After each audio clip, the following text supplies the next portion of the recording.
I didn't get started. I'm just gonna give it a couple. No, I think I'm already. Donna was supposed to be here. Who? Who's that? Donna. No, Donna. Yeah. Well, just ran. We'll start. I think I don't think she's gonna be here. I think she said something. Did you turn the computer on? Is it recording? Why did you hit record? I mean, because we gotta get started. I gotta get started. I think I remember last time she was here. She said, "I'm not coming back no more." You just try to call her. I'm just trying to call her. All right, well, give her a call. You just she's not gonna show up though, and I don't think she can answer the phone. But I'm pretty ready to go on. Is that what is it? I said no. You know what? I gotta go to the bathroom. Let me go. Hold on. Stop yelling. Hold on, Bobby. You know what? I'm gonna look out in the hallway. I'm gonna see if she's here. You gonna look out in the hallway? I'm gonna go out in the hall. Give me a second. She's not in the house. We know that. You just gonna go check the front? Yeah, I'm gonna check the front. Oh, what is it? Oh, Bobby, look at this. Wait, hold on, I'm coming back. What is that? Is that a scroll? I'm coming back here. Let me. It looks like it's something that is very carefully. Was that out front of my house? Yeah, it was right on the door. Where you came in earlier? That wasn't there? I didn't see it earlier. No, I promise. I mean, I've been here for about like an hour and a half already. Okay, well. And no. Look, it's got. Look, I don't know if I should open it. It's got. Why wouldn't you open it? It's got like a rubber stamp. Why wouldn't you be able to open it? It looks like a thumbprint. All right, let's go ahead and open it. Let's see. So wax. Oh my God, Bobby, what am I seeing? Oh my God, I think it's a ransom letter. It's a ransom scroll. What are you talking about? Hold on. Let me read. Well, here. No, you read. Teddy. You read. No. You just read the start, and you first page. I'll read the second. Okay. Yeah, take it. All right. Thank you. All right. What's that say, Bobby? The strange random scroll. Well, it starts to say Bobby and Teddy, and then Bobby's crossed out. Oh, so it's apparently just you. Names on there? Let me see it. I'm gonna read it. No. It definitely. It only says Bobby. It says, "Dear Mr. Bobby's not Teddy." And this scroll. I'm reading it right in front of. This ransom scroll was sitting outside of my house. What's this written in? Chocolate? No, I'm got Bobby. You enjoyed that. Hold on. I may mind that. So please read. Yeah, continue. It says, Dear Bobby, not Teddy, just Bobby alone. It says, we are a large foreign faction. It says, pay attention to us. Listen to us right now. We're a large foreign faction, and we got some news for you, buddy. They say, we got your precious little niece, Donna Marie, in our possession. Did you say a large foreign faction? A large foreign faction. They reference Donna? We are a faction that is bigger than other factions. Wow, I wonder if this is going to be peppered with movie references as well. We have kidnapped her, and we have shrunk her down to a miniature size like Al and Tim were shrunken down in the episode Death Begins at 40. Home Improvement. They were shrunk down? Bobby, this person knows Home Improvement like us. They were shrunk down. So she's a small size. Oh, yeah, I remember that. Donna is currently the current size of Z from Ants or Flick from A Bug's Life. I'm sorry, this is in a ransom letter? It's in the ransom scrolls. It's something, and I'm sorry, did it say the Flick from A Bug's Life in the scroll? It did. It said, and it has a picture of him, too. I didn't know. Who's his voice actor? What is that? Is that Tate Donovan from Damages? It says Bobby, no, I'm trying to read. Okay, so it also then goes to say, give us $40 by the end of this day, St. Patrick's Day. Put it in a pot. And put the money in your kitchen. Okay, Bobby, you got in my kitchen. You have a pot. Yeah, they say put it in the kitchen. That's what they're saying. They say, it sounds like you're fleecing me for $40. I don't have $40. You don't have $40. What are we going to do? She's never going to come back. We will cut her head off if you do not give us $40. No, make it $60 now. We want $60. They want $60. It says that in the... Do you see that cross it out like this is the same kind of unhinged writing that was was in your ransom letter that you wrote for the Ramseys, Bobby, I've never written a ransom letter. I know, you did a mock one. And it was just as unhinged. And it made a lot of references that it shouldn't have in a note. Like, it's like Tate Donovan. Bobby. No. As a matter of fact, now I want $60. No. Changing your mind in the middle of the note. I didn't change my mind. I'm reading the letter. At the very beginning, you crossed out my name. Bobby. Teddy, I think you're very inspired by what we've been talking about. Bobby. With the Patsy Ramsey. Are you trying to say that you think that I cannot die? Yeah, and I'm really worried about her safety because I feel like I heard her phone go off. No, you did not. And it's not the sound that coming from the hallway either. Okay, well, we've got limited time, so... She'll show up. Oh, yeah? She's going to show up? Yeah, she'll show up. She's going to show up at some point, maybe. Alive at that. Alive? No, wait, come on. I said alive or dead. Jesus Christ. It's an and, not an or situation, Bobby. Actually, it is an or situation. I didn't really have the $20 to give it a day anyway, so. Well, then we will go to the bank to Donna's kidnappers. Oh, no, we're not paying them either. We're not going to pay him? No, they can keep her shrunk, I guess. We're going to do... We're going to let her stay shrunk. Oh, so this is how much you care about Donna. I can't believe I'm the one encouraging you to find her. I can believe you're encouraging this. Bobby. You want $60? Bobby. I mean, how about this, Teddy? I'll give you $20 to go find her. If they shrunk her down, they can't shrink down her phone and her wallet. Yeah, but what if I gave you $20? Do you think you could probably find her? $20. I mean, if I can find $40, maybe $60 on my way there. Jesus Christ, this is transparent, and I just hope you didn't kill her. So, well, I have a feeling if we don't give them at least $80, no, Teddy, they're not. If we don't give them $80, Teddy, I'm sorry, did it go up? No, I'm just saying. Are we tipping them now? Are we tipping them? I don't want them to give us back Donna, but she's still Teddy, you don't understand. People like this, I don't like little people. Listen, people like this, you give them money. Guess what? They're just gonna shrink somebody else, you know. All right, and they're just gonna keep coming back because guess what? We're not getting rid of the shrink machine, you know. Well, so it's kind of a moot point, and we're just gonna move on. R.I.P. Donna, I guess. I mean, Donna, I'm so sorry to hear. I'm sure whenever she gets out of wherever she's at, she'll file an appropriate police report. Some past relationship does not want to save you.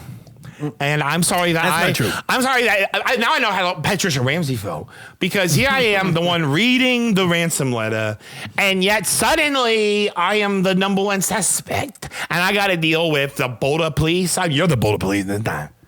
And good, they were honorable. You might as well be Steve Thomas. Steve Thomas. No. The difference between me and the Boulder police is that I got it right off the bat.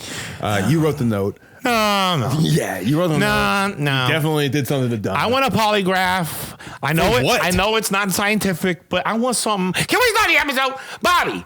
It's the 13th episode. It's gonna be 13th cursed. Episode.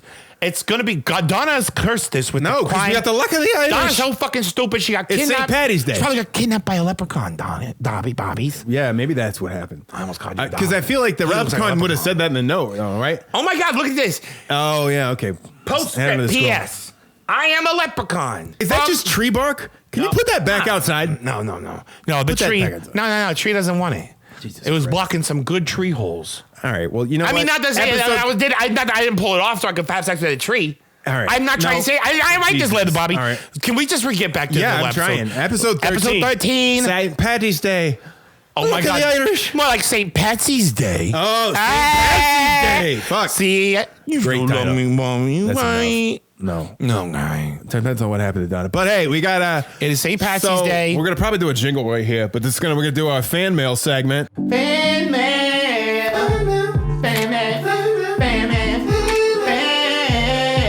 So much mail. So it'll be something like that, probably. I mean, that sounds like a jingle to me. It's a jingle. It jingles, so it jingles. Every jingle's got a jingle, and I'm not talking about Jingle on Chain. I'm just saying, I'm talking about the properties of Christmas music and other theme songs and things. Right. Let me tell you. All right, so we're doing a fan mail. Fan mail. So, I don't know if anybody knows. If you just listen on podcasts, we do have a video version on our YouTube. It just shows the clips. You should watch it sometime. It's a different experience getting to watch the clips as you're hearing them, as you're hearing us. Yeah, and on Spotify as well. But that's just for the last few episodes on Spotify. Do people, when people are on Spotify, do they say I'm spotting? I don't know. You can't leave comments on that. No. So, but on YouTube, you can. And so we've gotten some feedback. And so this is one that was posted a few days ago. On Positive feedback. Episode 1. Yeah.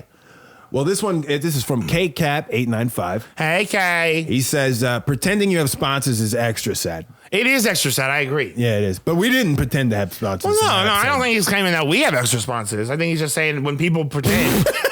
It is extra sad, and I'm saying, yeah, okay, I definitely do. I agree. I mean, I can't wait for us to actually have a sponsor.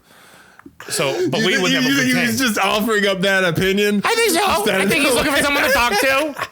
I'm sorry we took so long. I see it was 4 days ago. So sorry it takes so long, K-Cap, to talk to you. No, I responded that day. K-Cap, what's your blood type? Okay, well, that's Teddy just completely misunderstanding that. Do you ever taste yourself? But we were just doing, that was a commercial where we explicitly said this is our audition for sponsors, which we still need, so please. Oh, yeah, we definitely need sponsors, and we definitely make auditions for sponsors, but we tell people, hey, this is what it would sound like if we did a commercial. We're not telling people that those people already are paying us, because they're not paying us. They're not. And frankly, they can't afford us. They cannot. Nice. So, thank you, K-Cap. Wow, that's really great feedback. Great. All right, so fantastic feedback. So Jesus is Light 777. Hi, Jesus Light. Why the nonstop F-bombs? The fuck is she talking about? I don't know what the fuck she's What's talking an about. F-bomb? Fuck you. You trying to say the F word? Fuck you. Like, I'm not saying that word. That's why they're not. They don't even say it in the comments. I'm not saying it's the a F YouTube word. comment. You're on the internet, you fucking asshole. What you don't know, you stupid Just piece of idiot. Fuck. Why you do I stupid stop piece of fuck shit, bombs? idiot, stupid idiot. Is that what you don't know is that back in 2002, shortly after 9/11, the F bomb was changed. The F word is Fallujah. Yeah, well, and I've been reporting from Afghanistan for 8 years. I'm a storied newscaster. You don't know shit about me. Shut the fuck up. Don't ever talk to me again. Jesus Light 777. Don't even fucking listen to our podcast anymore, you stupid idiot. I hate you. I'm sorry. I didn't mean that. No, I didn't mean that. I'm just hungry. Okay. All right. Rick Solomon 2448 wrote the music is too loud. Rick, the music is too loud. Are you kidding me? If the music's too loud, then my voice must be too loud right now. I just turn it down, right? We'll just turn down the voice. We'll turn everything down. How about I just play you a clip of nothing?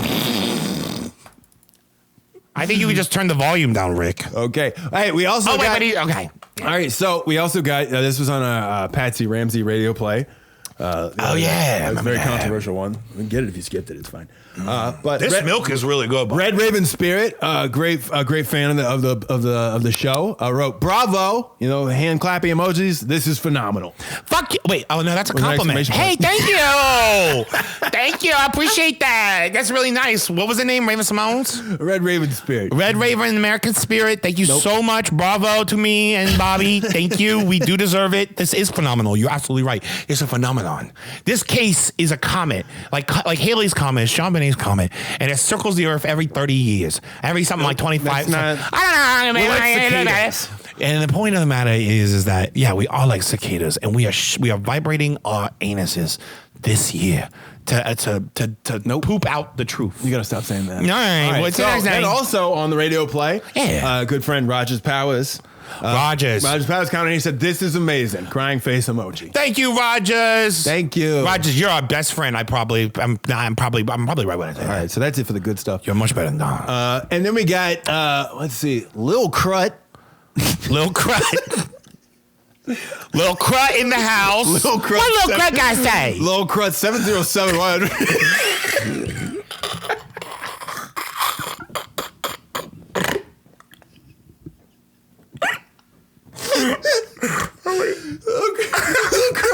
Lil Crut, what you gotta tell me today, Lil Crut? Okay, wait. Okay.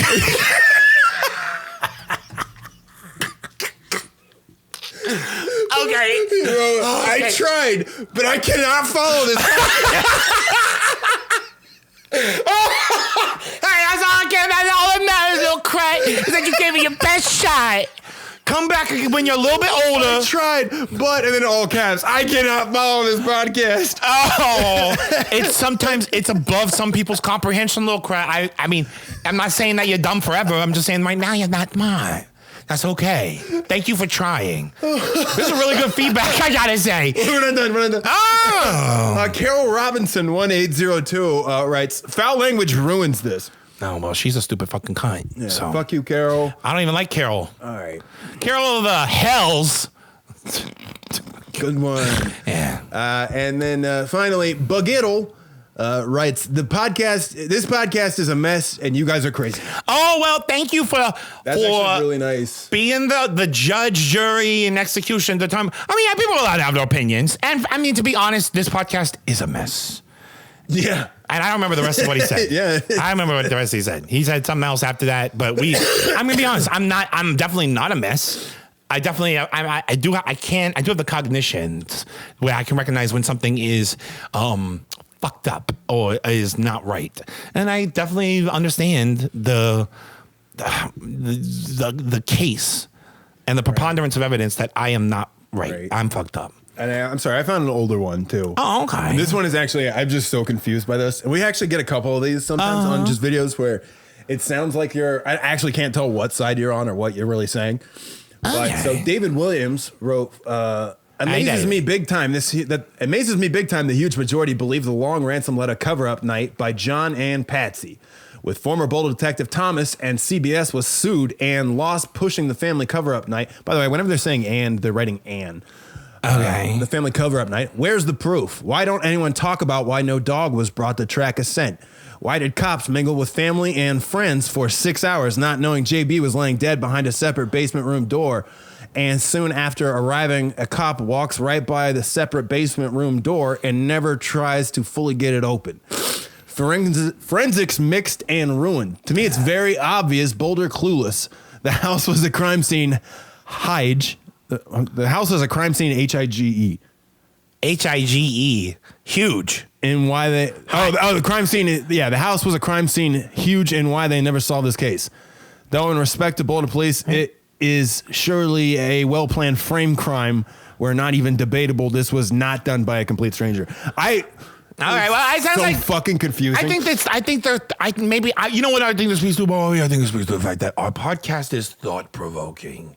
And it's provoking thoughts. It's like stirring. It's like text-to-speech. It's like stirring a soup. They turned off like corrections. Well, it probably was text-to-speech. It probably was maybe like a Texas, sort of peach. What are we talking about? The point being that I think, honestly, for our listeners and for our fans, if you want to leave us feedback, even if you want to leave us bad feedback, that is wrong. Learn how to fucking spell. and actually, no, just whatever feedback, we don't care because it drives people to the page. The word "and" is very simple. It is. I think that's why it was text to speech, like and I think. And frankly, I only listen to. There's certain accents that I won't listen to. You want to do this one? Yeah. The guy that doesn't like Teddy. Oh my God! Wait, what? I said he doesn't like you. This guy doesn't like me. It's just basically there's like a. Yeah, I'll read it. Hold on. I'll read it. This is like the reviews. It's like the review of your radio play. It's basically like the Times reviewing Teddy's performance in the radio play. When I play Patsy Ramsey? Yeah, so I'm going to read his thing, but like a New Yorker person. So Taha Dury, 13, writes, "This is beyond irritating. Clowning around can also be artistic and can be done without making such jolts of voices. I think the problem is with the Teddy guy's voice. Who knew voiceover work could have such an offensive effect, or that it has such a broad margin of failure? What? I salute anyone who does it well. Listening to this, one realizes there is much more to it than face value." Okay, Taj Mallory, 231. He fucking called you out, bro. I mean, okay. Then I invite them to come and deliver a performance that evokes the many tiramisu layers of Patsy Ramsey's throughout her adolescence into her adulthood. I don't think I got that. And I don't think if you got an issue with my voice, then clearly you have an issue with. Have you ever had the message? Don't shoot the message, shoot the messenger. Right. Don't fucking shoot me. And I haven't delivered the message yet. And don't say he doesn't have range, because he watched Multiplicity 15 times in a row. Multiplicity. Study range. I watched Frequency backwards, and I came hands free. But that was a different night, and that's not what we're talking about. No, it's not. I just thought I was. So that concludes the fan mail segment. Fan mail.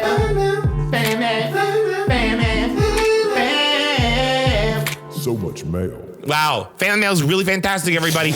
I'm really happy to hear your responses to our labor of love. This full-time fucking job we don't get paid for. All right. Well, still nothing from Donna yet. Suspicious. So where is Donna? Maybe she'll show up in the episode. I think she should have listened to the Leprechaun. And I think she should fully press charges if she does, Well, if anybody, I mean. I think she should have listened to the Leprechaun. If there was a Leprechaun, I'm saying she probably didn't listen to Leprechaun. Leprechauns are pretty easygoing as long as you do exactly what they tell you to do. You get in the fucking bag, and you get in the box, and you shush up. I don't think she was shushing up fast enough. Okay. I told her shush up. Right. Wait, this is going to cost us a lot more than $20 if you don't stop talking. Brodie. All right, so let's just get started. All right, well, episode 13. Episode 13, Patsy Part 3. All right, here we go. So I'm Bobby Pavlovsky. And I'm Teddy Ronald Reagan Desmechia. And this is JonBenet Today.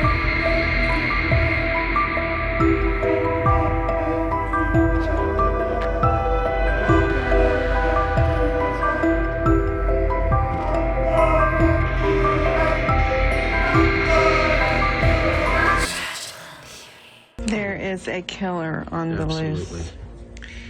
I don't know who it is. I don't know if it's a he or a she.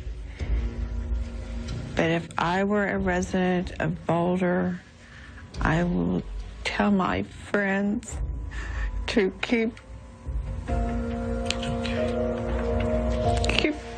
your babies close to you. There's someone out there. Damn, she's an incredible actress. I mean, I could see her easily, like, you know, in a movie. Remember, like, The Dark Knight when they played that video, that guy, and he was hanging upside down. It was a video. When you watch a video like a family on the newscast, on the TV, like a character's watching that, where it's like, oh, they've only got like one line in the entire movie, but they just fucking nail it. Yeah. She did a bang up. The mom. She did a bang up job. Is that Donna? Is that fucking Donna? No, that's wow. not. No. Well, did you pay money? I don't think it's Bobby. All right. Hey, okay. Who is it? I'm sorry. It's Teddy here. Teddy? Yeah, Teddy. Come on in, I guess. Wait, what? Who the fuck is this? Teddy. What? Who is this? Teddy, I hear to computer. Svetlana's. She's here to do computer? Yeah, Bobby. I'm sorry, guys. So Teddy apparently has... Bobby. Go ahead. You here to do computer? What the fuck are you doing here? You here to do computer? I'm sorry. Here. Let her have this seat. Come here. I told... Okay, yeah.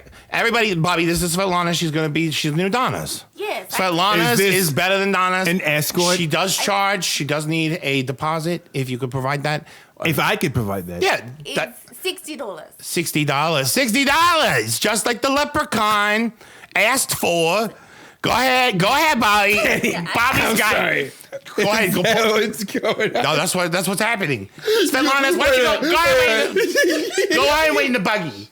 Go ahead and go out there, Svetlana's. Do I leave now? No. What the fuck? She's so fucking passive aggressive. No, Svetlana, I need you. No, we're gonna let her do a job. Let's let her do a job. All right. I can't wait to watch you owe her $60. Yes, Svetlana, come on, go ahead and sit down. All right. So you do the computer. You familiar with this? Yes, I do. Oh, I'm sorry. What's your name? Svetlana Katarina Putin. Did she say she's last name? She's a Putin's. Yeah. Katarina Putin. There's a lot of Washingtons, lots of Putins. Say it again. Yes, Putin. No, say the whole thing. Svetlana Katarina Putin. She also goes by Kitty. What is She goes the by problem? Kitty Cat. Nothing. So you're familiar with Google? You're going to be Googling stuff for our podcast. I do Yandex, but not Google. Okay. Which is just like Google. Sometimes, do you do the Joe Rogan experience? Have you listened to that? Who's Joe He's got Jamie that pulls shit up. Basically, just sit here. Yes, There we go. Okay, yes, cool. I Perfect. type. Yes. Perfect. The keyboard is not Cyrillics. It's not in the Russian Okay, Teddy, language. what the fuck is this? She shouldn't be. So it sounds like, I'm sorry, just to catch everyone up. Teddy has written a ransom note for Donna that someone's apparently a leprechaun shrunk her. And they want $60 left in a bowl in my kitchen. Otherwise, Donna's going to remain beheaded. And now Svetlana here shows up saying that he owes her $60. I didn't bring knives. That's extra. It's okay. We already got knives. Svetlana. Calm down. Oh, look, somebody else is here. Knives. Somebody else is here. What? What the fuck is going on? No, nobody else is coming. Get out of here. We don't want you. Oh, it's Donna. Oh, my God. She's covered in dirt. That fucking... Teddy! Oh, my God. Oh, look, it's Donna. Teddy! No, that's not her. Shut up. Okay. Teddy. Just go ahead and sit down here next to Svetlana. Did you drug me? What? Shut up. No. Did you drug me, I Teddy? will not have this slander and libels. Who do you think you are? Paul Reiser, get out of my face. I can't fucking stand you. It's not my fault that you're so dumb. A leprechaun fucking took you, and we were trying to pay down the debt that we owed Svetlana. But instead, Bobby's gonna have you be the new. We've already got a new Donna. And it's not you. We've got a new Donna. Meet your replacement. We are trying to pay down the debt we owe. Meet your fucking replacement, Donna. It's Svetlana Katarina Putin. Svetlana, introduce yourself. My name is Svetlana Katarina Putin. Isn't that funny? Why are you covered in dirt? She's a ballerina. She doesn't poop. Wait, Donna, where have you been? What did he do? I was tied up in my car. Oh my God! Oh no! So nice. You fucking drugged her? Did you handle her? No, this is the first time I'm hearing of this. My car. I'm so devastated for you for my first time hearing this. You were tied up in your car. So use the chapters on this because it's a little chaotic, right? We got a little Jerry Springer going on here. So Teddy's got his prostitute here, and then the woman that he just drugged. That to you. And hey, so Donna, he wrote a ransom note for you, and also the amount of the ransom note equals the amount that this prostitute costs. So $60. Open and shut. Do I look like a leprechaun? Everybody needs to calm down. I am not the one to be accused of Wolfie and Donnas, like I pretend I'm a leprechaun and tying up in her car. That was not me. Selena's, you're the new Donna. Donna, you should have listened to Leprechaun. Teddy, you said you were giving me green beer. I wasn't giving you nothing. I didn't talk to you. I don't even know who you are anymore. Ted. I'm ready to begin the episode. Okay, Get this. Look at this. Not Donna. Donna. Donna, I know you're upset, but you're gonna have to lean into the mic. You're gonna have to lean into the mic when you talk. Fine. Thank you. It's better for the levels. So, Okay, because great. guess what? Thanks, Because Ted. Donna, I'm Thanks making a Teddy lot. pay for it. Okay. No, I'm not paying for it. Svetlana, how long did he book you for? It's St. Patrick's Day. Right? I'm not feeling appreciated. All right, No, Donna, you're being kind of hysterical. No. You're not giving time. Wow, Unky. Wait till I talk. Donna. I thought I was out this $20 and I was kind of like, Wow. Okay. Donna, I'm sorry. Donna. I'm sorry. Donna, I'm sorry. Whatever. Hey, I just solved your case for Okay, you. fine. I'm so sorry that someone who looked like me and sounded like me and said they were Teddy. me. Before you told me Teddy you. did it, I knew he did it. If that makes you feel I any did better. it. I did it. So what do I did it? I was right We to do were it. recording an episode. She deserved You it. didn't stop and be like, where's Donna? Why the fuck did you? You know, Donna, honestly, ever since you've been here, you've been kind of rude to Svetlana. All right. She was supposed to be knocked out for three times as long I as was supposed tied to up for I don't know how long. be, you were supposed to be knocked out for a lot longer than this. This. Okay, but like also like, Donna Marie. This is robot behavior. wait, let me. Okay. Teddy, I'm trying to make nice. I bring vodka. Do you do vodka? Yes. Yes. Yes. Also, Teddy, I'm in a fucking bath. it was 60 originally, girl on girl extra. Go on, go extra. That makes sense. Yes.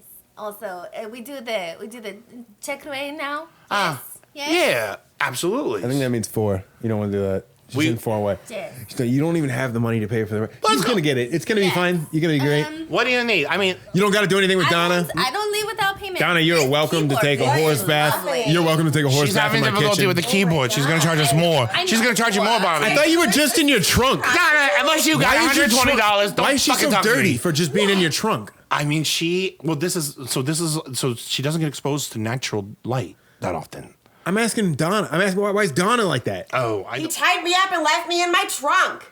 Why is it so dirty? yeah. Whose fault is that, Donna? Who cares? You should Why keep does your it trunk matter? clean. Because you're covered in fucking dirt, Wow. and the story doesn't make any That's a sense fact. now. Donna, look what the destruction you have Wow. brought to this podcast. No, We have it's fine. Teddy, shut up, Teddy. All right, don't We are- consider this an audition or anything because Teddy can't afford this whore. Excuse me. Right. I'm sorry. I'm totally sex positive and work. I support sex work. I mean, if we had the money, we would have sex right now. But also, If we had the money, I'm we would not have sex. necessarily behind what they're doing over in your country. So, and also, is that your husband? Your last name's Katerina Putin? What country is she from? She from Canada? She's like It's divorced. family name. She's fucking Russian. She's It's a- family name. Is your Family I'm- name? Your I'm father's a Which Mountie? part? I'm not married. Dudley Do Right. You know Dudley Do Right? Daddy's a dictator. Hey, what's up, Katerina Putin? Katerina Putin in you, you know what I'm saying? Sorry. This is nice keyboard you have here. I get logged into the Google now. I'm going to need some information. Teddy, I might pay for your prostitute. Teddy, what the fuck? You okay? Did you break? Can you stop? What the fuck? The fuck is going on? This is Patsy Part 3. Patsy Puss. Svetlana Gabby is like my telling my money. Okay. Donna's acting like I'm dying my money. We'll cut a lot of this. It's fine. We're good. It's good, Honestly, I think we've only been going for 9 minutes, so it's not bad. I find that we get distracted when we start thinking with our other I'm brains. sorry, wait, what are you talking about? You brought a prostitute in here I didn't bring her. She followed after me. kidnapping Donna, writing a fake ransom note. Teddy. How is I didn't any of kidnap her. this? She followed me. How is any of this my fault? I'm just responding to Google ad. Happy St. Oh Patrick's my Day. God! You're buying prostitutes out there. Are you a fucking cop? Well, Are you a fucking No. cop? Don't pay her. No. Don't pay her. We're not gonna pay her. Now we're No. really not gonna pay you, Svetlana. we don't have the money to pay. Honestly, that accent sounded fake, and I feel like she only learned Yandex. Was she test Yeah. rabbit? Yandex is the I think currency this in is a fucking Japan. cop. I It's do a bring fucking handcuffs, cop. though. You think I don't know what the money is in Japan? He's a cop. I bring handcuffs, but I'm no cop. She buying guns. We're gonna put it on Is that the Patreon. price just full? Because that's concerning. We're gonna put it on the Patreon. That's Bobby really and cheap. Svetlana's And I'm pork like in not it trying to get anything. is gonna be a bonus feature for our very Patreon clean. supporters. Okay. Very clean. Very clean for Very clean. $60. She's clean Much compared to cleaner most than And he Never. found you on Google. Much You are cleaner than such a Robert cop. It's not even funny. Dolphin. I've never been more trying to do a cop in my my life. All right, we got to get on that. Her phone number is 1-866. I'm not a cop. How could she be a cop? How could she be a cop if her phone number says she's not a cop? All right, Svetlana. Bobby's going to go ahead and pay you after he has sex with you. Then we're going to go ahead and do this episode. I'm not paying shit. All right, well, go ahead. The second I pay, I'm going to jail. Both of you need to go. Everybody needs to leave. Honestly, the last thing I would trust you with is escorts. It's like, oh yeah, Teddy should be in charge of finding the escorts. There's a lot of things you should not trust me with, Bobby, that are more bigger than escorts, including Ford escorts. Including you trying to kill Donna and then replacing her with an escort? It wasn't me. It was a leprechaun. Do I look like a leprechaun? What was your plan? I am sick to death of having to debate whether I'm a leprechaun or not. All right, this is going to be a lot of bonus just for the Patreon. It's too much. It's too off the rails. It's so funny though. I disagree. Oh, excuse me. What did you just say? Wow, listen to that. I told you Svetlana's was passive aggressive. Mike's alive, Svetlana. You know how aggressive passive aggressive is? It's even more aggressive. That's why it goes back in time. This is why you never tell a whore you're not going to pay her. Well, They don't do passive aggressive in Russia. It's you fight the polar bear and the polar bear fight you. You know? What the fuck does that mean? no, I It's don't an understand. Really. expression, God, Bobby. she's such a cop. It's not even funny. I've been attacked by a couple polar bears, Bobby. And the thing about polar bears is that you can't see where they're coming from. All right, Patsy Ramsey. No. Patsy Ramsey. The great polar bear herself. The great polar bear hunt. Patsy, Big Mama polar bear. Patsy Ramsey. Yeah. Patricia Ramsey's. Wearing What about her? sunglasses. She's So we tried to do Greek this clip. tragedy. We're going to try it again. Okay? So here we go. now that Donna and Svetlana's here. Jesus fucking I'm just There's saying. a killer Welcome. on the loose. I don't know who it is. I don't know if it's a he or a she. But if I were a resident of Boulder, I will tell my friends to keep your babies close to you. There's someone out there. Wow. It's a bunch of BS if I ever. Wow. Yeah, wow. Shut the fuck up, Donna. Fuck you, Ted. How dare you? You're supposed to be here to type shit in the keyboard. Shut your fucking mouth. I don't care what happened to you in the backseat of your car. You're a fucking victim. You're a piece of shit. I hate you. You're not supposed to get the first word ever. No. What do you think about that? And you mind your mouth. I fucking hate you. On pills. Like, that's what I was going to say. What were you Not gonna gonna say? work. This is not gonna work. Actress. What were you gonna say, Donna? Go ahead and say it. Whatever. Go ahead and say what you were gonna say. You're making this a hospital No. environment. You got the cat worked No, up. Svetlana has the floor. Svetlana, what did you think of that clip? She made great American actress. Yeah. Yes, I happen to agree with Svetlana. She would have. Patsy, so that's your mother's maiden name? No, fuck. No? No. No, This is the no. documentary we're doing. Horror, don't ask questions. She doesn't know anything about it. Oh. This is gonna be a lot of work to catch her up.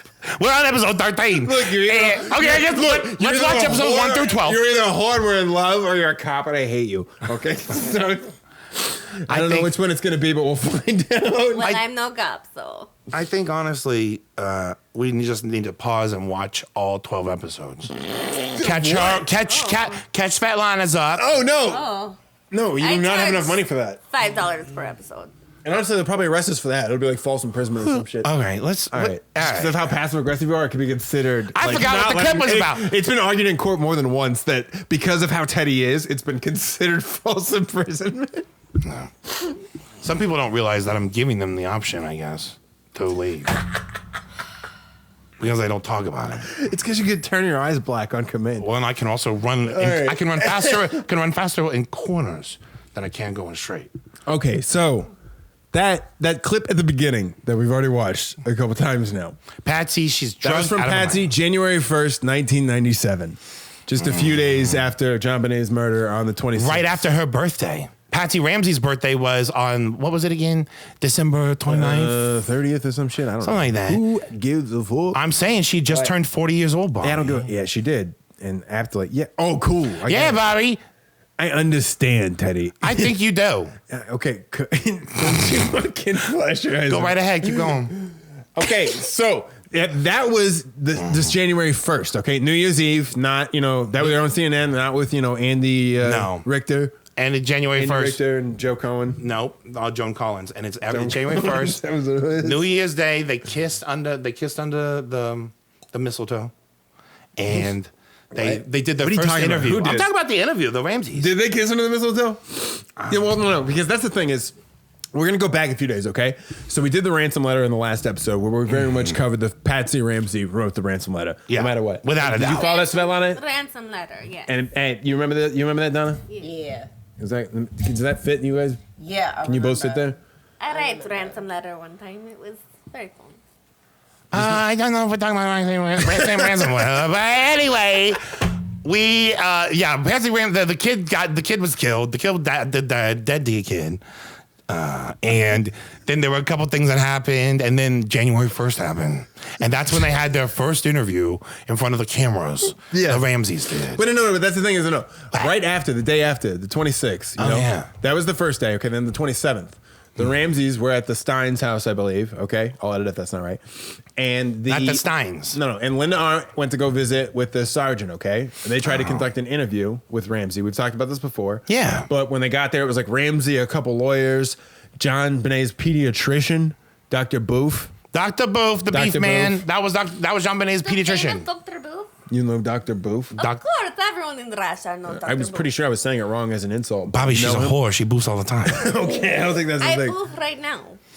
She's boofing right now. We're not paying for that. I'm not paying for that boof. That's just for me. That's not It's like a for buy you. one, get two. I think we're gonna have to start get two boofs for free. I don't think we can call it that anymore. They don't have standards. Sex I keep worker. running What's a tab. sex No big worker? deal. They do all kinds of Otherwise, things. I think Sex I gotta worker? bleep it. I don't want to keep doing it. I mean, she's the one that called them. No, I don't think she did. I think that was all. I'm sorry for calling you a slut.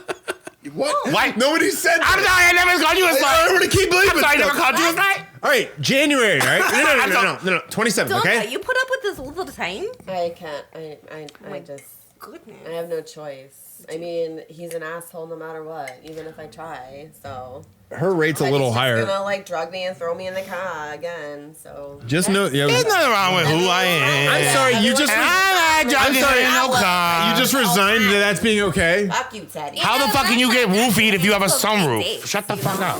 What does that even mean? What is we talking about here? We're talking about Patsy Ramsey, okay? Nah. December 27th. Jeez, you keep it on track here. You I'm did not- all of this. I'm the one. I'm already talking. All right.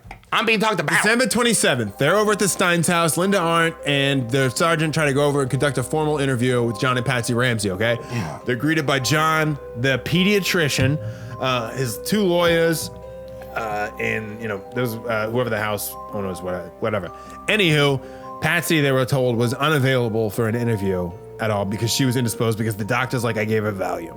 Okay? He Dr. said Booth gave her Valium. No. JonBenet's pediatrician, who's Dr. just on Beef. command. He to Valium her up. He had Valium just in his Yeah. pocket. And this is the 27th. This is the day after. And then it's like, well, she won't. And so they're like, this, okay, Patsy. can we maybe schedule something for the weekend? And they're like, this is a few days away. And they're like, she'll still be indisposed. Yeah. Okay? And She's wailing away. exactly. And And then, you know, her birthday, they were supposed to go on this Disney cruise. Now she's going. They went back to Atlanta, which congratulations on you guys just completely escaping the state. Yeah. You know, they go back to Atlanta and they go to CNN headquarters, right? And so they basically Atlanta, Georgia. They decide they're gonna go on CNN and do this before they even talk to the police. Just give this, you know, crazy interview where John shows some emotion and Patsy is just absolutely. This is their absolutely debut. bent up. Absolutely bent it up. I'd hoped that she was still okay, but I could tell that she probably wasn't. I screamed and carried her upstairs. Well, Patsy and I, Burke, our son, who's 9, every family member. Including your 2 elder children. Were you offended by that? It was difficult, but, you know, they need to know, I mean, our handprints are all over our home. So they need to know if there are other ones. One of the things they told us, we had some... Bro, this bitch. Right? Her eye, like, she's like nodding off. She's benzoed out. She's out of She's there. a very good liar. Yeah, she is. So, I'm sure, sex worker, you know about benzos, right? Was she on benzos? No, we don't have the benzos in Russia. God, that sounds so sad. On top of No benzos. You can't find them anywhere no more. Ever since the 80s and everything dried out. I'd ask what keeps you going, but I just fuck your country. I don't care. And I think you're a cop still. I'm sure that there were a couple airplanes of benzos that like maybe crashed inside like the rainforest in the Amazon, and there's some like uncontacted tribes who have found access to their chests, like it was some sort of like Laura Croft or Donkey Kong sort of like, prize, and they have an access of still to this day of benzos. Right. And then, so here is Judith Phillips, who was the family photographer. Judith. She was actually on the cover of the episode a couple times ago, where it was that sad photo. Oh, she's photogenic. Here's her talking about her reaction to that 1997 interview that shut out like a little shockwave in Boulder. I felt that they were hypocrites. And when Patsy said, hold your babies close to you, there's a murderer in town. It frightened my daughter so much that she couldn't sleep in her own bedroom for several months. What did you think about that? I thought it was bogus. Really? Yeah. In fact, Patsy asked a favor of me to go to the mayor. I knew the mayor because I had photographed her. Patsy said, please ask for protection for my family. So I went to the mayor's office and I said, Patsy wants protection. And she said, there's no murderer out there. January 3rd, the Boulder mayor then had to go out and she did a little press conference and she said there's no reason for anyone to fear. Boulder mayor. There's no murderer. She thought the Ramseys. You okay, Svetlana? Yes, I just, pneumonia. Okay. Well, here's Gretchen Smith, who was a former Boulder police officer at the time. And here's her talking about what was going on at that time with that. They were pretty bold in saying they did not believe that there was a killer on the loose and the community was safe. I think there was not a killer on the loose, or not some random killer roaming the neighborhood looking for little girls. And there have been no other similar cases in the metro area either leading up to or after this event. No, nothing. This was a one-of-a-kind. So that must have been pretty frustrating to see what was reported in the media about a killer being on the loose. I think the media was led to believe that. There were other voices speaking to the media. Who was that?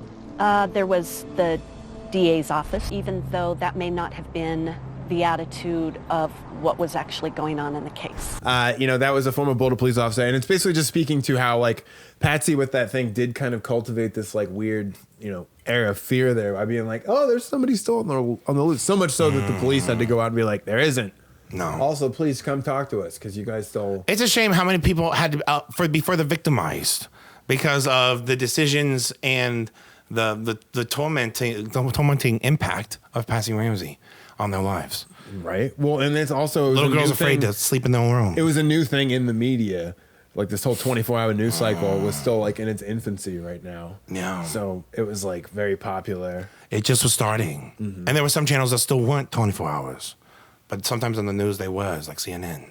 Yeah. So it's like, this is very popular in the news now. And instead of like, this is a whole new ball game here. Mm. And they're in like Atlanta, Georgia, home of CNN. Right where CNN like broadcasts. And they're like, hey, let's change the game. Mm. And like, let's just like immediately speak up and be like, hey, we didn't do anything. But Patsy's so fucking benzoed out that it's like, you guys didn't get the PR from She needs to get her shit together.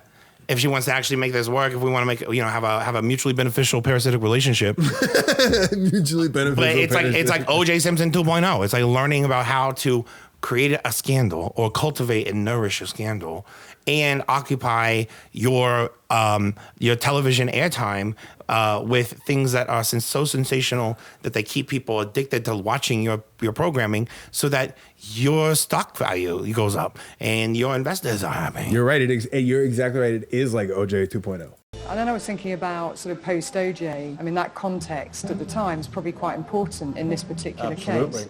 I thought at the time that had an influence potentially on what the police and the district attorney were doing, especially I think more the DA, that they didn't want to fall into some of the same pitfalls that the prosecutors in Los Angeles had, being burned in court because the police didn't dot all the I's and cross the T's. Mm-hmm.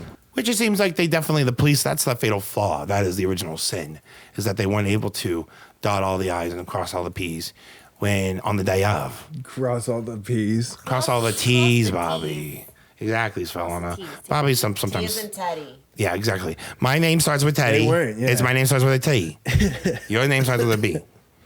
But it's also Patsy was like Good job. Patsy was like bedridden, but then they were living with another family in Boulder for a few months because they had to stay there in town, while this was ongoing. And it was 4 months went by before they actually first talked. 4 months. 4 months after their daughter's murder, the parents of JonBenet Ramsey have submitted to interviews with police. Patricia and John Ramsey met separately with Boulder detectives for more than 8 hours. JonBenet's body was discovered in the family home December 26th, but the Ramseys had not agreed to formal interviews with police until now.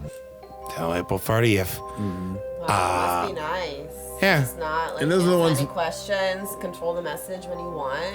Yeah. Mm-hmm. That's what they did. Well, and that's the thing is though, it's like, the 4 months thing. So and it's true. Like, they're like, oh, we talked to him and stuff like that. And it's like the Ramseys even ended up holding a press conference. They had their own press conference. The press conference the day after they finally did the interviews. And we've seen the footage of it, and I'll insert some in here where it's Patsy being like, you're going down the wrong path, buddy. Oh my gosh. I didn't do it. Like, blah, blah, blah. Yeah. So, and then the day after they did these, this is the press conference they did. We've been anxious to do this for some time, and I can tell you why it's taken us so long. We felt from the beginning an obligation to talk with the Boulder authorities, let them do their formal interrogation of Patsy and I. That is, I think, as you know, been successfully accomplished yesterday. Stop right there. Why is that such an accomplishment to go and talk to the police about the possible resolution of your daughter's homicide? 120 days after it happened. Right. Why is that a successful accomplishment? Oh my God, exactly. I was about to say stop the video myself, but he had to tell. Those guys know what they're talking about. Who are those guys? Right, so that's from the case of JonBenet, where they assembled this Avengers team of nerds to come together. It's like a Scotland Yard person, a forensic pathologist. Is that the CBS documentary from 2019? Yeah, they got sued for it. Oh, the one that had the scene with the kid hitting the doll with the flashlight and they cracked the skull the same way that JonBenet's head was cracked. But the Avengers team, it's like the forensic pathologist they got is this old German guy who did the JFK assassination. Oh my God. The autopsy or whatever.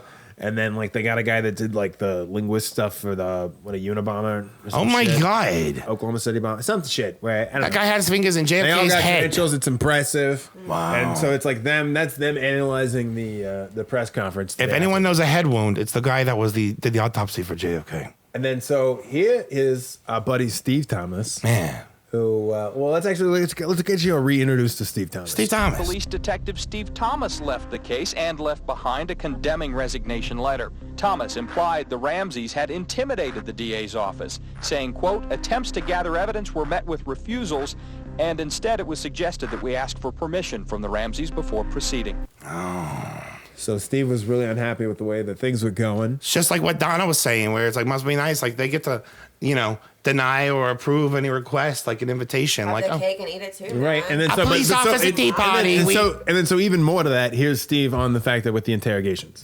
The police department engaged me to conduct the first official interviews with the Ramseys, and I was, as was the FBI, furious when we learned that they had been provided copies of police reports to prepare for a police interview, just contradictory to everything. The whole point of the interview is to get their information from them. That's exactly to right. Find out exactly what happened before they're tainted with other information. That's right. Patsy and John, she don't got no badge, were provided police, records, police reports. Yeah, police reports about their case before they had the interview. Which is not, that's not. No criminal ever gets to have the police report. Fucking do that. It's not like a test you study for that you're giving to your lawyers and people to study for. But nobody ever gets to have that. It doesn't make any sense that they get that, except that they definitely had someone on the inside of the police department. I almost feel like part of their whole vitriol against the police is part of a mask in the fact that there's not just someone in the DA, but someone in the police department who is supplying them things and telling them what's going on. Absolutely. Because again, we have, Ron Walker, the day of, he's talking about how the ransom. Here's Ron Walker the day of talking about the ransom. Ron Walker's. Ron Walker was the only FBI agent to visit the crime scene on that day. Once it became obvious that it was a murder case rather than a kidnapping, then the FBI really didn't have primary jurisdiction in the case. Well, once I got into the command post, I got to look at the ransom note. The first thing that caught my eye about the note itself was the length of the note. Highly, highly unusual in the realm of kidnappings. Right. couple of things jump out at you right away, at least from my perspective. Number one is the whole idea of a small foreign faction. If you're going to kidnap somebody, what you're going to want to do is convey an image of authority and power. Right. You know, we're a large group of terrorists who have your daughter, and we're going to kill her unless you meet our demands. That was Ron Walker, the FBI agent who was on the scene that day. He was the consultant they were meeting. And that's so what I'm talking about is the fact that like that ransom letter he was talking about, they got back, analyzed it. Yeah. Then they got the call that it was like, once it was the thing where they saw that it was a ransom note, and then they saw that they had the practice note on Patsy's pad. They were like, okay, we need to start getting warrants for the Ramseys. And so it might not be in the police department because it's the thing, if to get warrants, they got to call the DA's office. And then, because it's right after they start getting warrants, what happens? The body gets found. Oh, yeah. And now the FBI is not involved, and it's Boulder police who've already bungled this up, and they've done enough to cover it up, and it's all very, very, very suspicious. But Ron Walker was there that day, you know. He was in Ground Zeroes. Yeah, exactly. And like another character, just to take us back just a little bit for a second, that was involved with the Ground Zeroes, is Kim Archuleta. We found a little blip of an interview with her. David Archuleta's grandmother. No, you can't say that. She was the 911 operator that day. Oh, that's right. Oh yeah, hey, sex worker. And Donna, check this out. Get to look. This is so here we're going to revisit this because it's enhanced. So if you got the Spotify or the YouTube, you can see the video of this. But here's the enhanced version finally that shows where they think in the call you could hear John and Burke. Patsy?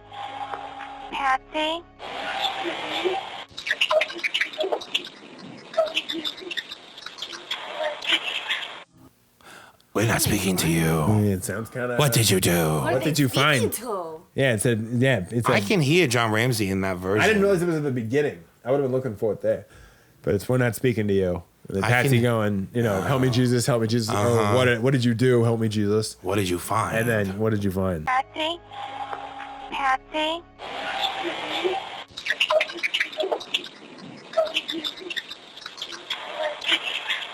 And it's like, which kind of relays into the Burke stuff that I'm going to play a little bit later. Yeah. Where, we can't forget about Burke. We haven't talked about Burke for a long time. Yeah, we have. We talk about him a lot. We haven't talked about him. We've talked about his parents for 5 episodes, Bob. But the 911 operator. The 911 and now we're getting back to him. Kim Archuleta was the 911 operator. All right. Not this documentary, the case of JonBenet, caught up with her. The problem was, if you hear the frantic in her voice as she's speaking to me, where she couldn't even answer my questions, it immediately stopped. Okay, what's your name? Are you Patsy Ramsey? I'm the mother. Oh my God! Hurry. Patsy? Was a shift in kind of tone from sort of being very hysterical to suddenly something quite different. Right. What bothered me immensely, it sounded like she said, okay, we've called the police, now what? And that disturbed me. So I remained on the phone trying to hear what was being said. Oh. And so we don't know. So the enhanced version that we have available to us is the most enhanced version that other people have been able to come up with.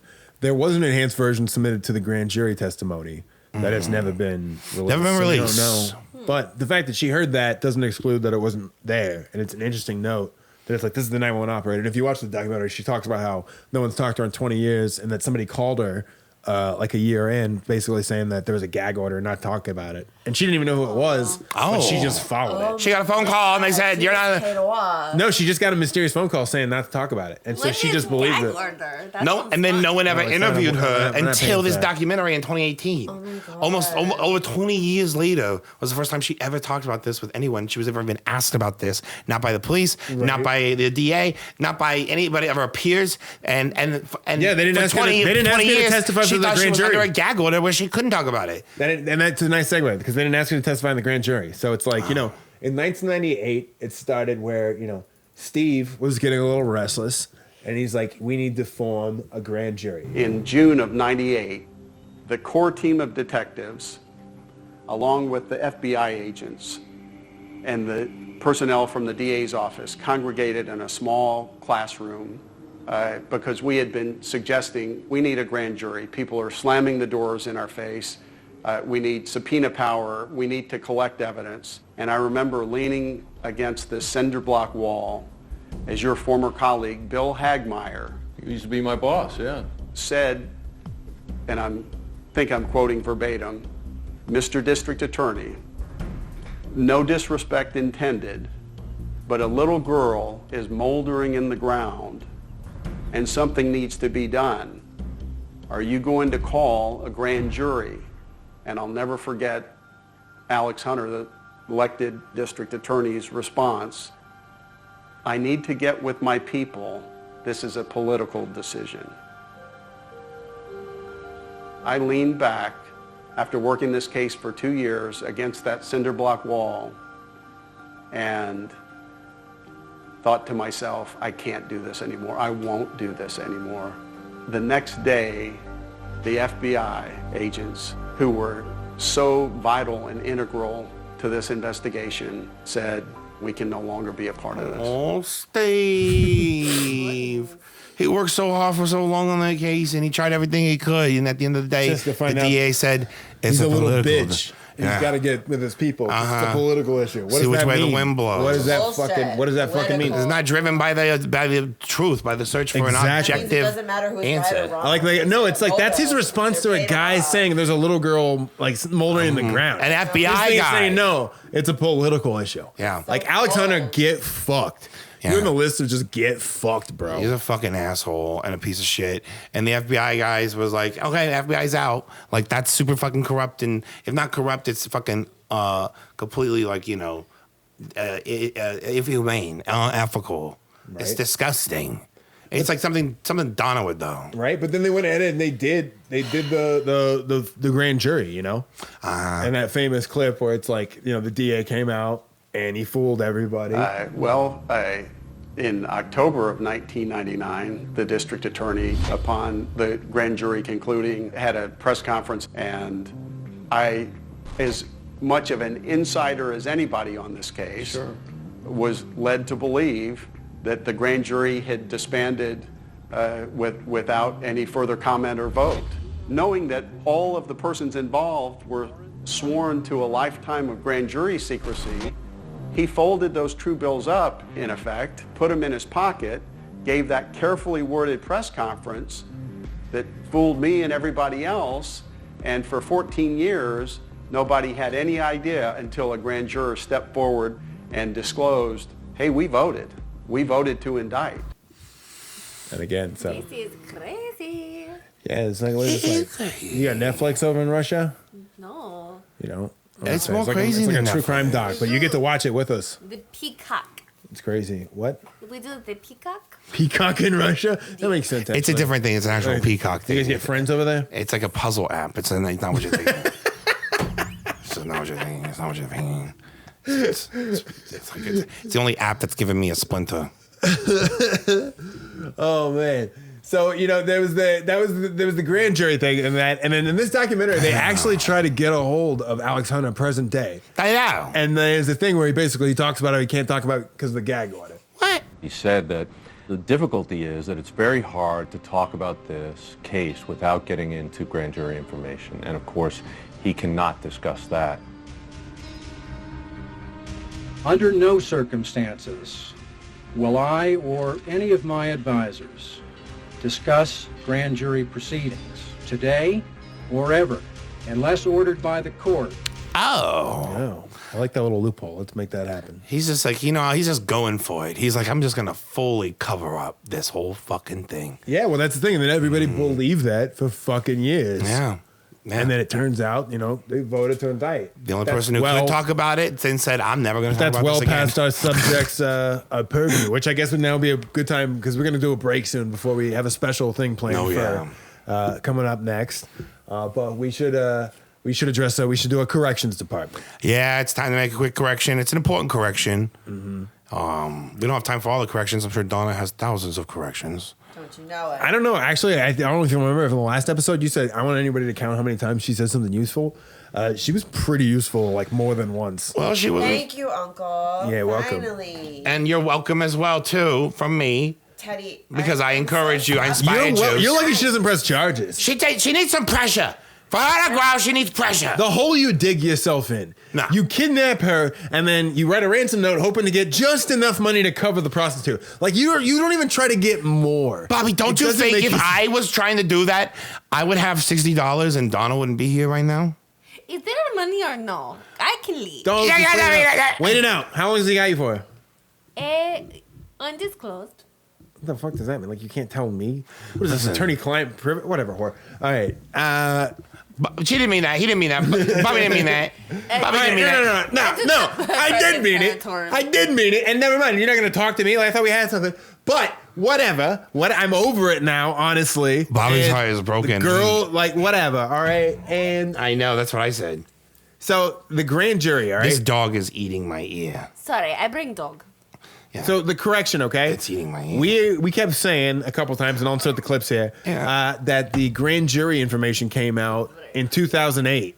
That's right. That's right. It came out that they actually voted to indict. And it was actually... Bobby said that. 2013? It was 2013. So it was actually 14 years after JonBenét's murder. It turns out the grand jury voted to indict. Yeah. Please don't let the prostitute touch my dog. No. Stop it. Both of the dogs are interacting with one another. So that's my question. Teddy, do you got one? Well, no, I'm just wondering if that dog's a prostitute dog. No, my dog? Have you ever seen like All Dogs Go to Heaven? Some of those dogs were definitely hookers. All right, we'll be right back. And there can be male dogs that are hookers. we're gonna go to commercial. All dogs go to hookers. All right, and when we come back, it's gonna be the all-out fight of the century. Oh, it's gonna be a knockout bigger than Thomas Tyson Chicken versus Patsy and John Ramsey live on CNN with Larry King as the moderator. Just buckle up, get ready for the thrill of a lifetime. He's only 3'8", you know that? The thriller in vanilla.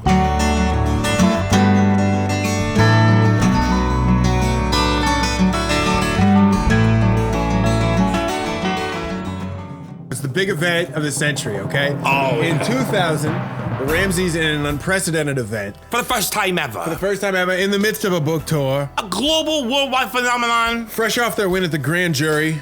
The most watched and most dramatic live match between wit, will, and murder. Yeah. And so Larry King hosted the Ramseys, 2-part, John and Patsy's, with Steve Thomas. The Steve Thomas, the detective we met earlier who quit the police force. Ramsey Thomas, 2000, all gloves off. Tonight, a first in the JonBenet Ramsey homicide case. Her parents, John and Patsy, square off against former Boulder police detective Steve Thomas.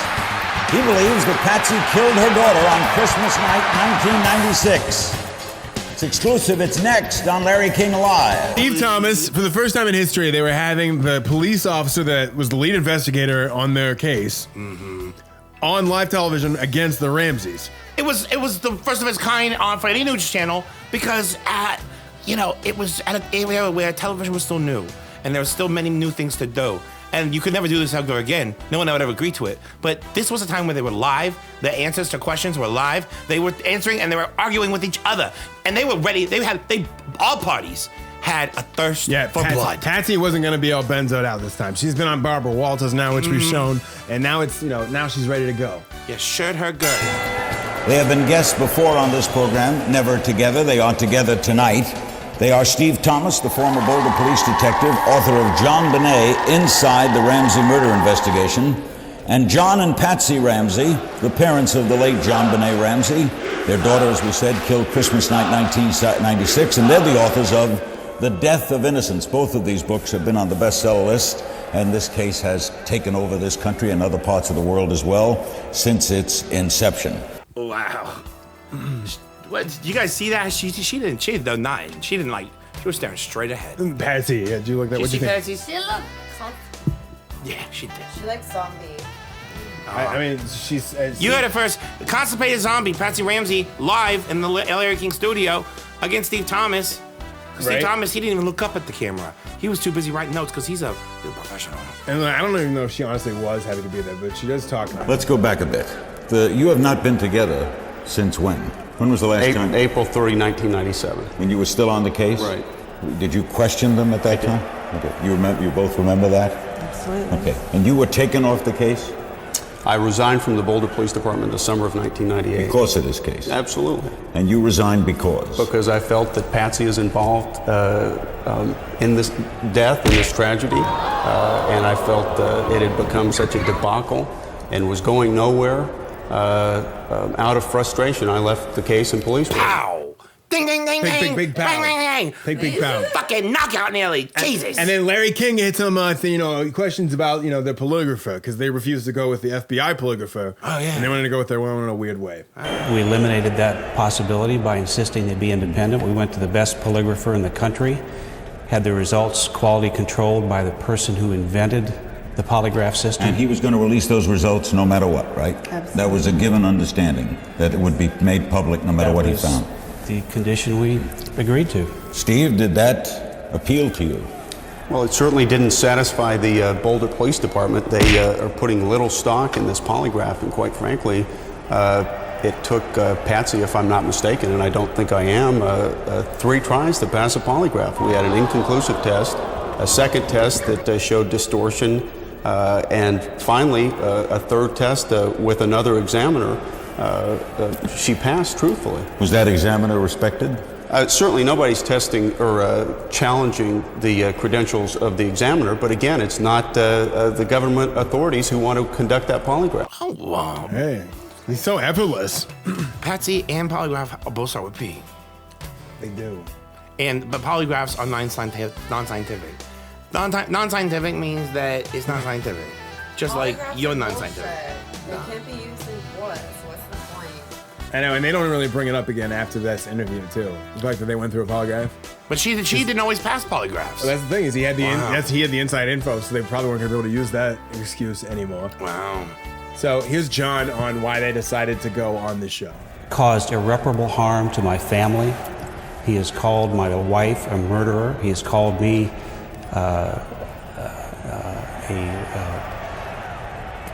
complicity to murder. He has called me a liar. He has slandered my relationship with my daughter, Patsy's relationship with JonBenet. He did that in a public forum, which is reprehensible, and it needed to be addressed in a public forum. Because most people say you could have sued, you could have done this, and you might still sue. That's coming down the road. You are going to sue. Yes, but you decided, Patsy, did you wholeheartedly agree to come, or did any of you dispute coming here tonight? No, not a bit. You felt you wanted to confront this. Absolutely, it's time. Giddy up. I mean, she is this guy. Right. Where there's a will, there's a way. Where there's a pat, there's a C. Springing her in his step, Oh my God. I bet she would be like a Dorothy from Wizard of Oz who's like got stronger hamstrings and just jumps and breaks the yellow brick road when she's... Dorothy who looks really good at softball. Like you ever see Encantos? And there's Mirabelle, and then there's her sister, the one who's carrying all those big heavy things, the strong sister. Oh. They shoot, like if she was if Dorothy was like strong like her, you know how many thousands of billions of dollars you can make in the box office with a Wizard of Oz like that? With a big strong woman? Donna, what's in this tea? It's special tea. It's pretty good. That's probably good tea. You gave some to the sex worker? I have tea, and I have tea. Oh. They have vodka. And cookies. Yes. Oh, shit. Where are the cookies at? Oh. No, don't burn the cookies, sex worker.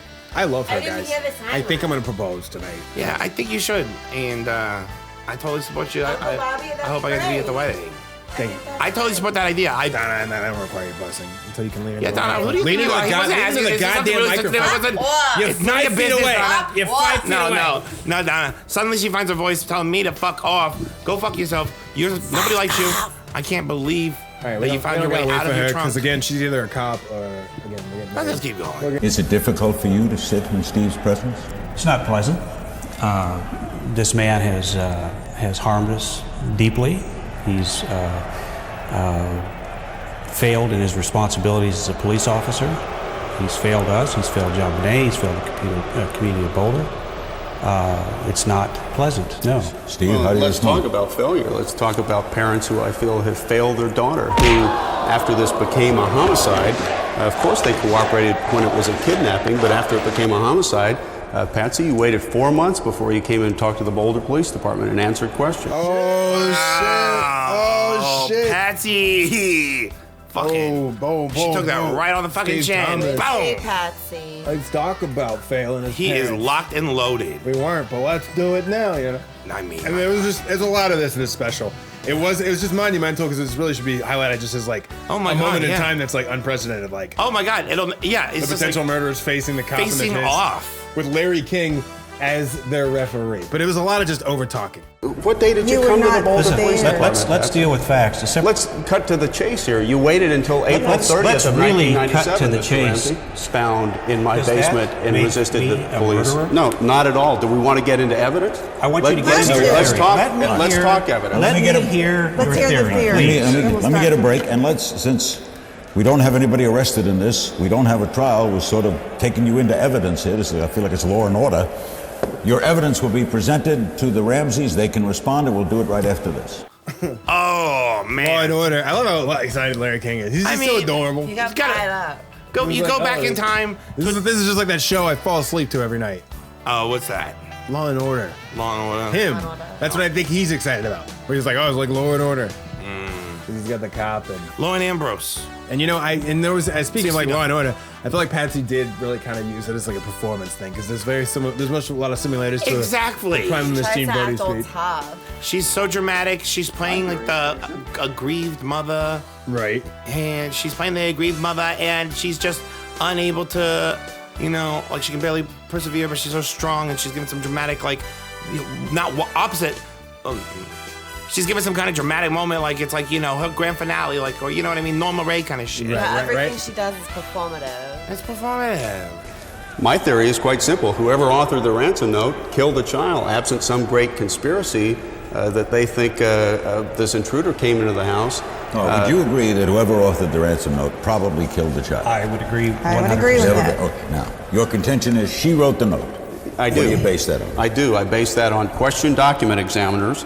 By the time I left the Boulder Police Department, June of 1998, Patsy, out of 73 suspects whose handwriting had been looked at, you were the only one who showed evidence to suggest authorship. And why then didn't they go right in and arrest? Why didn't they, once you Probable booked? cause, these people know better than anybody. Probable cause was not the issue in this case. Patsy, you could have been arrested in this case. I wish I had been, and then we would have had a free and fair trial, and you would have met your Waterloo, Mr. Thomas. You would have met your Waterloo, You would have met your Waterloo, Mr. Thomas. Right. I'm Patsy. It's like the Prime of Miss Jean Brodie. There's a clip I'll play right now of it. I will not stand quietly by and allow myself to be crucified by a woman whose fetid frustration has overcome her judgment. If scandal is to your taste, Miss Mackay, I shall give you a feast. Yeah. She had a fucking, like, she was nominated for Best Supporting Actress in a movie with fucking, she won. Fucking Neil Diamond, I think. She won the Oscar for that movie. She was Miss Jean Brodie. Maggie Smith did. She won the Oscar. Oh, Maggie Smith won part of Miss Jean Brodie Oscar? Yeah. She for Best Actress? Yeah. Oh, really? Yeah. All right. Well, here we go. So again, back to that ransom note, though. Too. This is Steve's, final thoughts, in the present day in regards to that. This is likely the last time I'm going to talk about the case publicly. She was the author of that ransom note. We know that was her pad. Her fingerprints were on that pad. The Sharpie pen, we located that and ink matched it to the ransom note, which bore handwriting characteristics that some experts said were remarkably similar to Patsy's. If we found that body of evidence in the possession of any third party, that's pretty damning evidence. But in this case, for some reason, the district attorney wanted to create some parallel universe why it wasn't hers. I find it preposterous. Preposterous. Preposterous. That's the opposite of prosperous. So it's again, last episode we focused on the fact that she definitely did the note, and it was the same ink. It was the same thing. What is it? Sharpie. A Sharpie. Sharpie ink pen. Sharpie. Yeah. Exactly, Donna's. And so we got to meet, in this documentary, we saw a clip from her earlier, Judith Edwards, and she's the one that she photographed the family. She did all those fun pictures. Judith. And so we're gonna she dished some stuff too, in regards to what happened, post the... Judith, the photographer, the time that Brent hit JonBenet with that golf club. Yeah, she was the one that was there for that. Well, I first met the Ramseys in Atlanta. We were more social friends. Right. In Boulder, we became even closer friends because we were all on the softball team together. Mom's Gone Bad, of all things. That's the name of our team. They had lots of friends. Lots and lots of friends from Boulder. They were both really good hosts. You always felt really welcomed when you walked through the door. I mean, Patsy was fun to be around. She was a showgirl. So her clothing, her home, she is a girl that never compromised.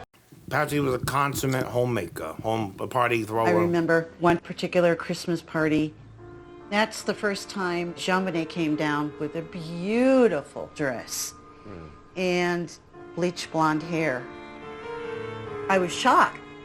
And I took Patsy aside and said, "You're not dyeing your hair, are you?" And she said, "Oh, no. Judith, that's from the summer sun in Charlevoix, Michigan." You think that was... Oh, are you kidding? You were there. I was there. It was, "You're lying to me." It bothered me that she had to lie to me. Why didn't she just tell me the truth? And that's the thing. It's weird that you would dye your daughter's hair blonde. And for why? Linda Pugh. Because you wanted her to win? You think she's going to win better as a pageant thing? Isn't this about JonBenet? Right. And then here's Judith also on the pageants. Even though my daughter was Burke's age, she ended up playing with JonBenet. Right. Because Burke was kind of, girls, There was one time when my daughter was playing with JonBenet, they went up to her room and my daughter inquired about all the awards that were on display. She goes, "What's that for, JonBenet?" And she goes, "Oh, I'm in the pageant system." But she didn't make a big deal out of it. Right. And she said, "But they really belong more to my mom. They're more my mom's trophies than they are mine." What a thing to say. Well, they paid for it. They've also found they've recently, that they paid for an entire pageant. That was just for JonBenet. Like, they paid for a pageant. Like, The Ramseys paid for a They funded a pageant. JonBenet won. She won? She won. Of course she won. They paid for it. Yeah. They made it so that she would have a title. That's hilarious. Because they knew early on how to manipulate the media and looks and how it's important. So Judith ended up getting cut off after. I swallowed the bleach. Because Judith didn't toe the line, Judith ended up getting cut off. Oh, yeah. I was cut off. We were told in our circle of friends in Boulder, do not talk to reporters. Do not talk to the police. Told by who? I was called by one of the friends in the circle of friends. What did that make you think? I was surprised. My first thought was, if there was anything that I knew that could help with the investigation, I'm not going to be silent.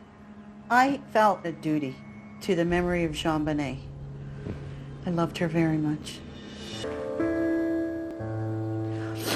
I opened my doors up to reporters and then talked to the police twice, and they just cut me off as a friend. Oh, my God. Oh, no.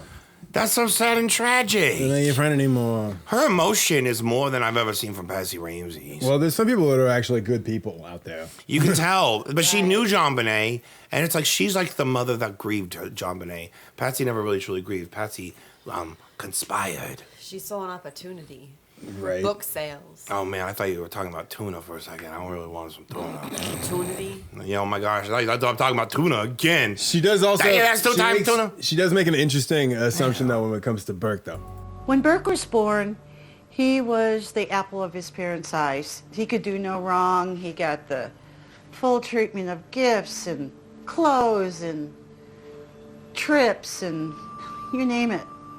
But then when JonBenet came along, and especially as she got older, and her destiny was to be in the pageant system.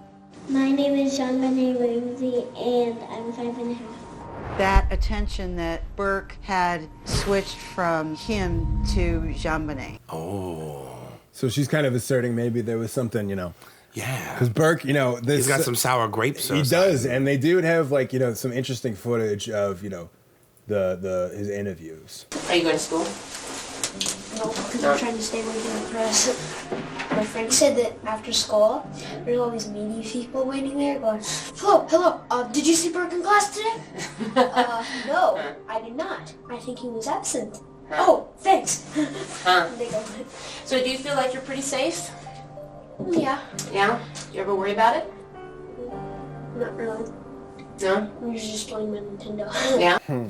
He's like a celebrity. No, he loves He's got it. paparazzi. And again, the date on there, I don't know if anyone's seen that timestamp. That is January 8th, 97. January 8th. This is just, right after. Like 2 weeks. Yeah, right after. January 8th is not January 6th, which was the day that those people And so he only did 2 interviews, but we'll keep going with here's the first one. Yeah. Do you have any secrets, do you think? I probably do, but I don't really remember them. Yeah. And if I did remember any, I don't think I'd tell you. Why not? I'm a good person to tell secrets too. Because they're secrets. That's true. I was just kidding. Oh. What a weird kid. He said, I don't think I remember. What he said, It's hard to find videos of him being actually not an inept. Yeah. So this footage is pretty surprising just to see. It's like most of the things I see him and he's just, You can see more of his actual thought process that's being announced. And he loves, he really loves, video games and stuff. Yeah, he does. What did your parents tell you about your sister dying? Or just when I got there to the house where the kind of type thing. But my dad said, JonBenét's in heaven now. Mm-hmm. Just got burst into tears. I'll bet. How are you dealing with it now? I kind of forget about it because I'm just going. Mm-hmm. You're just playing your video games all the time. Go. So, His way of getting through grief is through a video game. Pew, pew, pew, pew, pew, pew, pew, pew. Playing Star Fox and shit. Crying. Shooting things. Playing Star Fox, playing Donkey Kong. Everybody's crying. And then it gets a little weirder later when they ask him, about what happened. So have things changed at your house a lot? a lot, yeah.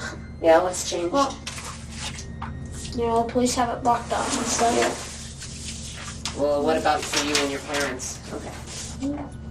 My parents are sometimes crying. Yeah. But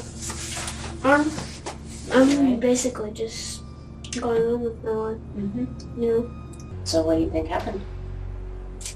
I know what happened. I mean, when she got killed? How do you think that happened? I think, I asked my dad where did they find her body, and my dad said I found it down in the basement, and so I think that someone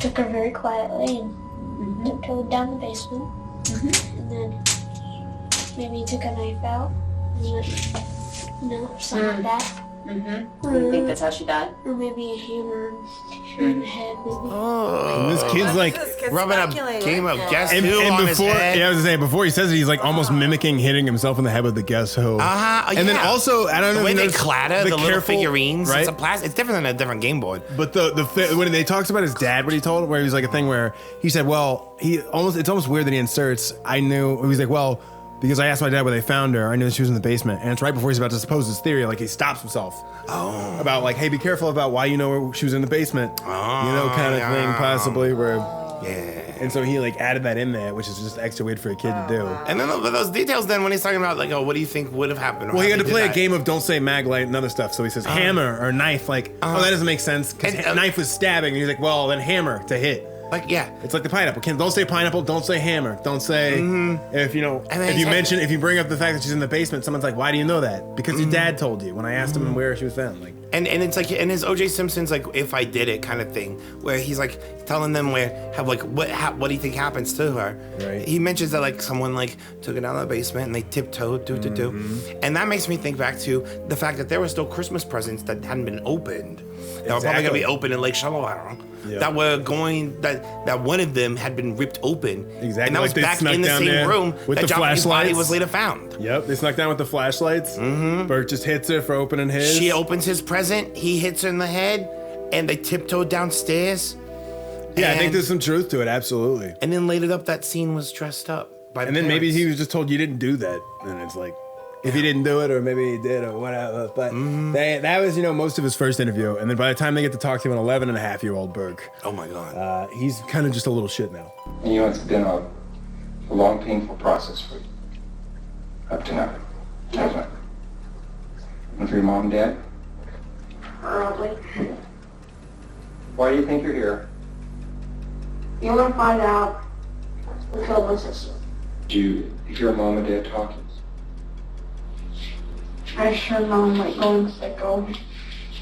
Going psycho? Yeah, like, you know. Did you go down and see what was going on? Just stay in bed. So what went through your mind then? Then I thought, maybe JonBenet is missing. But that's not that likely, so. Yeah, I mean, what are the chances of that happening? What are the chances? What are the chances? And could he be talking about an that earlier happening? time, like, and that maybe it wasn't just limited to the morning hours? Like, maybe he was just awake through all of the stuff. Yeah. And then wants to be so smart that he wants to be like, well, that she was missing, but like, I didn't believe that. Yeah. Because I'm too We smart knew to know that. well, and like the real story is probably that she was dead. It was probably Patsy. There's got to be some point. If we saw the idea of like that Brent did it. I mean, Burke, I'm sorry. I'm so sorry, Bobby. But that Burke did it. Patsy would cover up. Patsy would cover up, but there'd be still a moment where she would see her daughter's body for the first time. She would have to first like go like, what am I gonna do? And what if he's help describing in that moment, like her going crazy? Right. It's not necessarily Well, her. that could have been for talking about- John.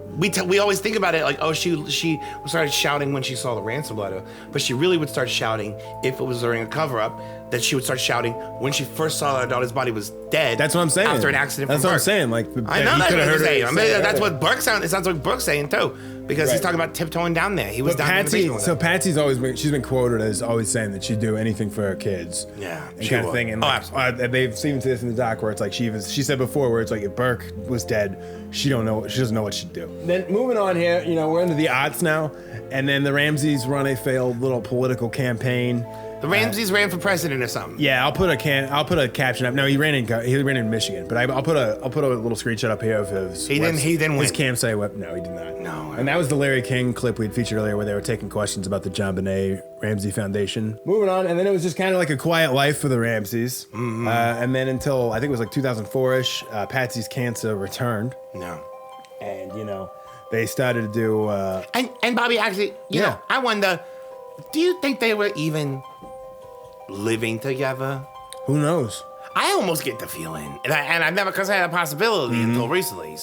Well, what if they were already living separate lives? I could believe it. Maybe even different states, or maybe it was more so almost just like what if it was almost like if you thought of it like contractual obligations for them to appear like they were still a happy married. I think just for the press tour, yeah. Yeah, but could the reality be also that they got houses in all different kinds of states? No, absolutely. And that they might be like one person has one house and one lives on another. I don't know. I'm not just I believe saying. it. I believe I'm just it. saying something to think about. I could see that being a possibility, but and also with her cancer being back, she's gonna be making those trips to Bethesda again, maybe. Yeah. Or they're found somewhere other. I don't know. But so that's the thing is, they're living together, and then we have them on that that Hawaiian show, Connecting Point. Remember Connecting that? Points, the Hawaiian Christian program with man Wayne. weird church. Wayne de la Bain. Good. Do you feel saddened that JonBenet did not live out the purposes of her life? Or Well, see, we don't know. And the poem that was read earlier with the video, it changed my life when I read that poem because it speaks about JonBenet's purpose, that God sent her to earth to be with us for a while, and that she would do a job for him, and then he would call her home. I don't believe Jesus wanted this to happen. I don't believe God is not the author of evil, but she had a mission in her life. And all the cards and letters and emails we received of people coming to Christ because of JonBenet, even after her life on this earth was over, she's still ministering to people, and people are still coming to Christ because of her. And God willing, by anything that we can impart.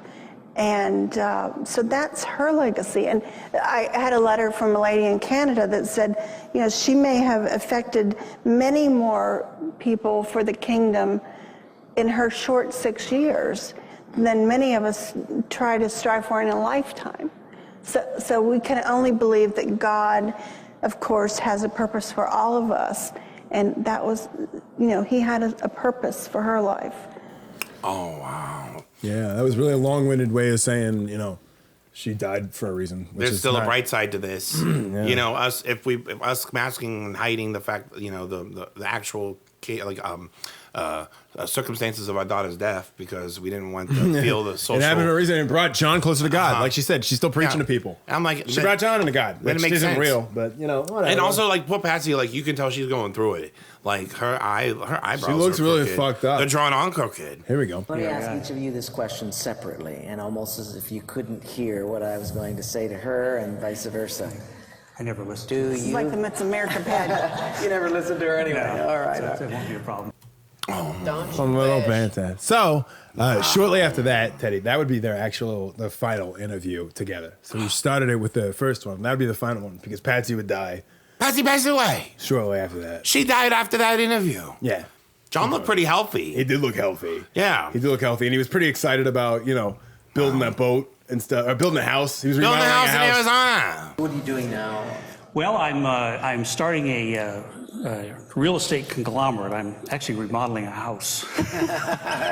Step one, right? Okay. Big word. So yeah, John, he seemed pretty giddy. His life is going on. Hers was coming to an end. She was very much trying to put the lasting stamp on what she could say and impart, as she put it, before she was gone, because this was probably the last public appearance. John's just like he's ready to titty. He's making jokes about how he doesn't listen to it. Luau. Yeah, he's not staying in the same room.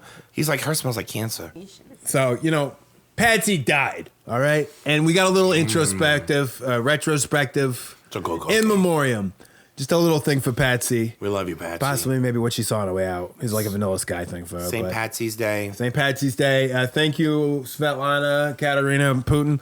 And thank you, Donna, for clawing your way out of your own trunk. Yeah, no, thanks, Teddy.